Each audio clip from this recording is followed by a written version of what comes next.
पाठ 25 कहानी लेखन। गद्य साहित्य में सबसे रुचिकर विधा है कहानी। कहानियां सभी को अच्छी लगती हैं। परीक्षा में कहानी लेखन पर प्रायः 4 प्रकार के प्रश्न पूछे जाते हैं। दिए गए शीर्षक, लोकोक्ति या शिक्षा पर कहानी लिखना, दिए गए चित्रों के आधार पर कहानी लिखना, दिए गए संकेतों या रूपरेखा के आधार पर कहानी लेखन, किसी अधूरी कहानी को पूरा करना। कहानी लेखन के समय निम्नलिखित बातों का ध्यान रखना चाहिए। दिए गए चित्रों, संकेतों आदि पर भली भांति विचार कीजिए।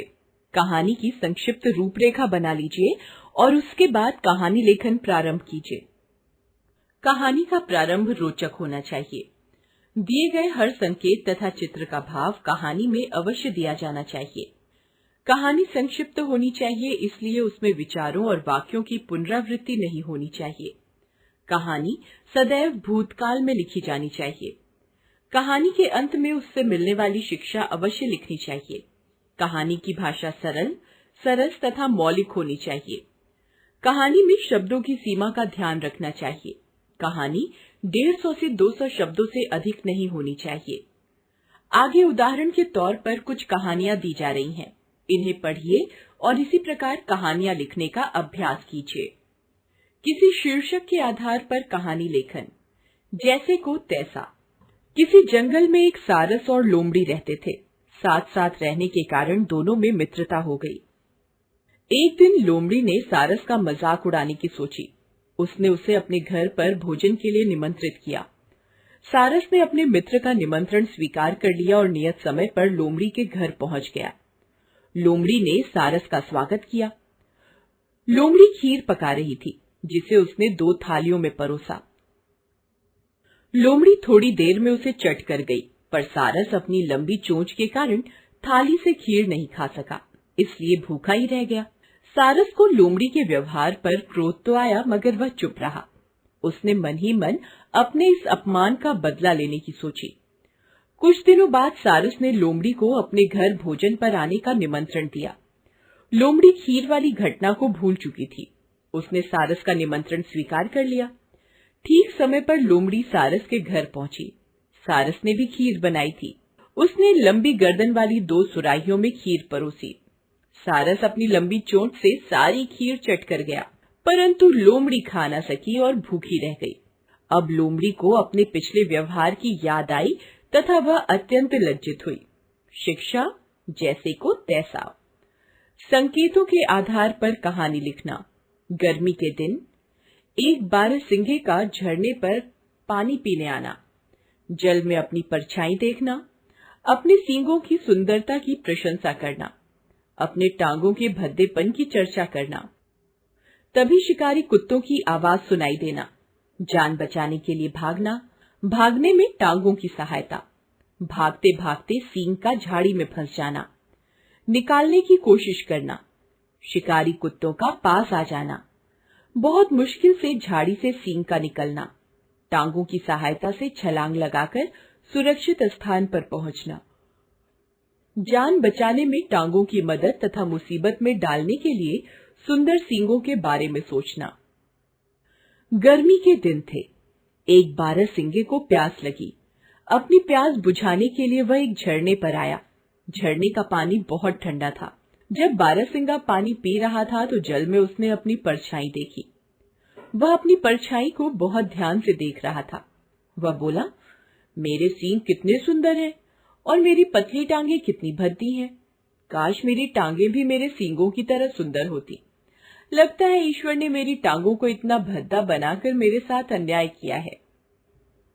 वह ऐसा सोच ही रहा था कि उसको शिकारी कुत्तों के उसकी तरफ आने की आवाज सुनाई दी। अपने जीवन की रक्षा के लिए वह तेजी से भागा। भागने में उसकी टांगों ने उसकी सहायता की। भागते भागते वह एक ऐसे स्थान में पहुंच गया जहां कटीली झाड़ियां थी। यहाँ उसके सींग झाड़ियों में फंस गए। वह अपने सींगों को जितना ही झाड़ियों से निकालने का प्रयास करता, वे उतना ही और उलझ जाते थे। तभी उसे कुत्तों के आने का शोर सुनाई दिया। बारहसिंगा बहुत घबराया। उसने अपनी जान बचाने के लिए एक बार पुनः प्रयास किया और इस बार उसके सींग झाड़ियों से निकल आए। अब बारहसिंगे को कुछ दूरी पर कुत्ते स्पष्ट नजर आ रहे थे। उसने जोर से छलांग लगाई और तेजी से दौड़ता हुआ वह एक सुरक्षित स्थान पर पहुंच गया। वहां उसने सोचा, मैं अपनी जिन टांगों की बुराई कर रहा था तथा उन्हें भद्दी बोल रहा था, आज उन्हीं टांगों ने मेरे प्राणों की रक्षा की। मैं अपने जिन सींगों की सुंदरता का बखान करके फूला नहीं समा रहा था, उन्हीं के कारण आज मुझे अपने प्राणों से हाथ धोना पड़ता। शिक्षा, किसी भी वस्तु को उसके रंग रूप को देखकर बेकार नहीं समझना चाहिए। अधूरी कहानी को पूरा करना। कबूतरों का झुंड आकाश में उड़ता जा रहा था। वे कबूतर भूखे थे तथा भोजन की तलाश में उड़ रहे थे। कबूतरों में से एक ने देखा कि जंगल में एक स्थान पर अनाज के दाने बिखरे पड़े हैं।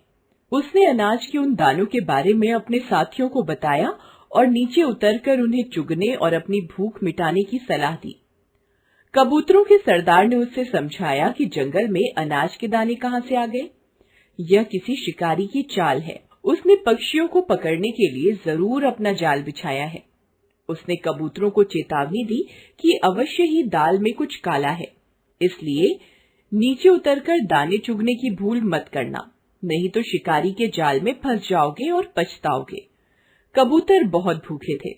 उन्होंने अपने सरदार की एक न सुनी और नीचे उतरकर कहानी का शेष अंश दाने चुगने का निश्चय किया। जैसे ही उन्होंने दाने चुगने शुरू किए, वे सभी शिकारी के जाल में फंस गए। वे डर के मारे कांपने लगे। उनके सरदार ने कहा, मैंने तुम्हें पहले ही सचेत कर दिया था, पर तुमने मेरी एक न सुनी। पर कोई बात नहीं, विपत्ति के समय घबराना नहीं चाहिए, बल्कि बुद्धि से काम लेना चाहिए। घबराओ नहीं, मेरी बात ध्यान से सुनो। इससे पहले कि शिकारी यहाँ आ जाए, एक साथ जोर लगाकर उड़ चलो। अपने सरदार की बात मानकर कबूतरों ने एक साथ जोर लगाया और वे जाल के साथ उड़ने लगे। शिकारी पास ही एक पेड़ के नीचे विश्राम कर रहा था। कबूतरों के उड़ने की आवाज सुनकर वह उस स्थान पर आया जहां उसने जाल बिछाया था। कबूतरों को जाल लेकर उड़ते देखकर उसके आश्चर्य का ठिकाना न रहा। कुछ देर तक वह उनके पीछे पीछे भागा, पर थोड़ी ही देर में कबूतर उसकी आंखों से ओझल हो गए। थोड़ी देर में कबूतरों के सरदार ने कबूतरों से नीचे उतरने को कहा। कबूतर नीचे उतरे। वहां कबूतरों का एक मित्र चूहा रहता था। सरदार ने अपने मित्र को पुकारा। चूहा अपने बिल से बाहर आया। उसने अपने तेज दांतों से जाल काट दिया। सभी कबूतर आजाद हो गए।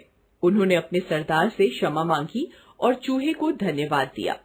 शिक्षा, विपत्ति में बुद्धि बल ही काम आता है और संगठन में शक्ति